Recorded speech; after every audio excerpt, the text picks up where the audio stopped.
စိတ်နဲ့ရွှေဘယ်ဟာပိုကောင်းလဲအားလုံးပဲမင်္ဂလာပါရှင်စိတ်နဲ့ရွှေဘယ်ဟာပိုကောင်းလဲဆိုရင်တော့ဘယ်ဘာကြောင့်ဝယ်လဲပေါ်ရည်ရွယ်ချက်ပေါ်မူတည်တာပေါ့နော်အကျဉ်းချင်းအဖြစ်ဆိုလို့ရှိရင်တော့နှစ်မျိုးရှိပါတယ်ယင်းနှိမ့်နှံဖို့အတွက်လားအလားပါအတွက်ကိုယ်တိုင်ဝတ်ဖို့လားဆိုတာပါယင်းနှိမ့်နှံဖို့အတွက်ဆိုရင်တော့ရွှေရာကိုရာစုနှစ်ပေါင်းများစွာတွေကတန်ဖိုးရှိတဲ့ခိုင်မာတဲ့အရာဖြစ်သတ်မှတ်ထားပြီးသားပေါ့နော်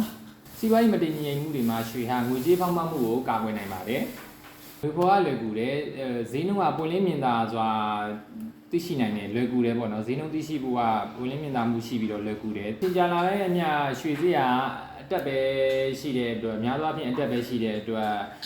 ရင်းနှီးမြှုပ်နှံမှုအတွက်ဆိုရင်တော့ရွှေဟာပို့ပြီးတော့ကောင်းတယ်ပေါ့နော်စိတ်မှကြတော့စိတ်ရဲ့အရေးတွေးပေါ်မူတည်ပြီးတော့တန်ဖိုးချင်းမတူညီကြပါဘူးဈေးနှုန်းဆိုလို့ရှိရင်လည်းရွှေလောက်မတည်ငြိမ်ဘူးပြန်ရောင်းချဖို့ဆိုလို့ရှိရင်လည်းရွှေလောက်မလွယ်ကူပေါ့နော်အရေးသွေးမြင်ပြီးရှားပါတဲ့စိတ်နေဆိုလို့ရှိရင်ရေရှည်မှာ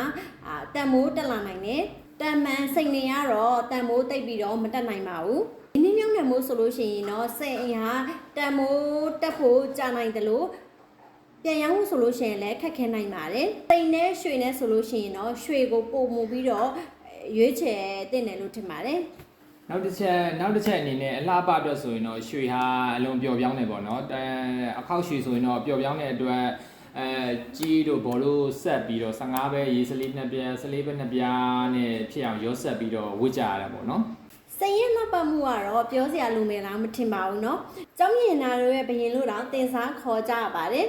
စိတ်ရဲ့မာကျုံမှုကလည်းအမြင့်ဆုံးအဆင့်မှာရှိပါတယ်တောက်ပမှုရောင်ပြန်ဟမှုတွေဆိုလို့ရှိရင်လည်းအလွန်လှပပြီးတော့ဇိမ်ခံပျက်စီးအဖြစ်လူကြိုက်များပါတယ်ရှင်အနည်းချုပ်ပြောရရင် leverage နာအတွက်ဆိုရင်အကျန်းခံတယ်ပုံမမာကြော့တယ်လှပတယ်ပွဲတူတယ်ကိုအကျန်းခံတယ်ပေါ့နော်ရည်သွေးကောင်းတဲ့စိန်ဖြစ်ဖို့တော့လိုတာပေါ့နော်လူတယောက်ရဲ့ကြိုက်ပုံမူတည်ပြီးတော့စိတ်ရော